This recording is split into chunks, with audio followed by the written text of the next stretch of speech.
మైలవరం నియోజకవర్గం ఇబ్రహీంపట్నం జూపూడి కిలేసపురం ఈలుప్రోలు గ్రామాలలో మరియు నియోజకవర్గ స్థాయిలోనూ వాలంటీర్లను పనిచేస్తున్న వీరందరినీ ఎలక్షన్ కోడ్ అమల్లో ఉన్నందువలన ఎలక్షన్ లో పాల్గొనకూడదని ఎలక్షన్ కమిషనర్ ఆదేశించినప్పటి నుంచి వీరికి ఎటువంటి పనులు చెప్పడం లేదని పెన్షన్లు మా చేత ఇప్పించకుండా ఆఫ్ చేశారని తెలిపారు. మా మనోభావాలు దెబ్బతిన్నాయి కాబట్టి మేము అందరం రాజీనామా చేస్తున్నట్లు ఇబ్రహీంపట్నం మండల ఆఫీస్ వద్ద వాలంటీర్లు మీడియా సమక్షంలో తెలియజేశారు. అనంతరం రాజీనామా పత్రాలను ఎంపీడీఓ ఆఫీస్ లో ఇవ్వడం జరిగింది.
వీడియో దీపవా జగనన్న కోసం సిద్ధమవుతున్న వాలంటీర్లను పెట్టు పైన క్యాప్షన్ ఏం పర్వాలా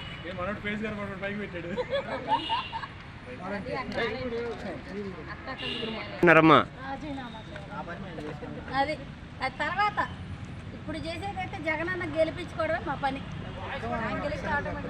అంటే